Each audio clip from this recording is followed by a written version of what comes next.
में बिजॉन मिश्रा जी, मैं आपसे जानना चाहूंगा एक कंज्यूमर को क्या फायदा होगा अगर ये कृषि कानून आते हैं, और क्या आपके हिसाब से इन कृषि कानून को वापस लिया जाना चाहिए जैसे फार्मर्स डिमांड कर रहे हैं पंजाब और कुछ इलाकों के?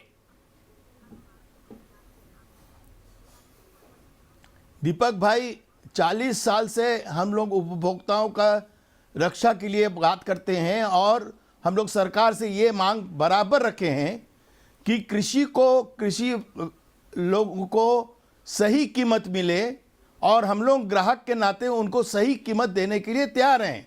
लेकिन बीच के जितने बिचौली लोग हैं, जो लोग जमाखोरी करते हैं, जो लोग प्रॉफिटेरिंग करते हैं, जो लोग गलत ढंग से ट्रेडिंग करते हैं, उसको कम किया जाए, उसको बंद कर दिया जाए।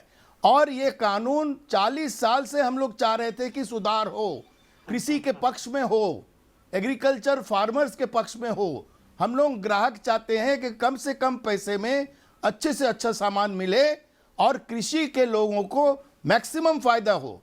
और ये मोदी सरकार ने अपनी हिम्मत से इसको लाया। कोई भी सरकार नहीं ला रहे थे क्योंकि पॉलिटिकल था ये बात। हर व्यक्ति को मालूम है कि ये एक पॉलिटिकल रूप ले लेगा। लेकिन आज का सरकार हम लोग पॉलिटिक्स से बाहर निकलकर जनता के सेवा के लिए, कृषि के सेवा के लिए इस कानून को ले आया है। हर कानून में कोई ना कोई थोड़ा बहुत कम बेसी होता ही है। उसको हम लोग को बहस करके, चर्चा करके, आपस में बैठकर समझौता करके कानून को आप बराबर पार्लियामेंट में बदलाव ला सकते हैं, अमेंडमेंट ला सकते हैं। लेकिन जब इस पे बहस हो रहा था पार्लियामेंट में, तब ऑपोजिशन क्या कर रहे थे? तभी वो सो रहे थे क्या? वो पार्लियामेंट के बाहर में थे।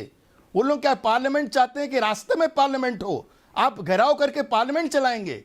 आपको तो पार्लियामेंट में बहस करना चाहिए था। उस समय क्यों नहीं किए? उस समय क्यों वो बिल को पास करने दिए? क्यों नहीं? आप हर बिल को, हर कानून को जब हम लोग लाते हैं उसमें सबसे राय लिया जाता है, सबका राय लिया जाता है। सबका राय लेने के बाद फिर कानून बनता है। और कानून क्यों बनाया गया है?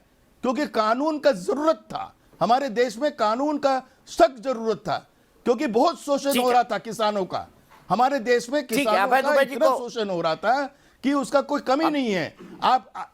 आपको मालूम है कि ये 2 रुपया में यदि हम किसान को आलू के भाव देते हैं, हमारे तक पहुंचते पहुंचते 40 रुपया, 50 रुपया, 60 रुपया हो जाता था। तो हम लोग ग्राहक के नाते ऑलवेज चाहते थे कि किसान को सबसे ज्यादा फायदा हो, लेकिन हमारे देश में नहीं हो रहा था।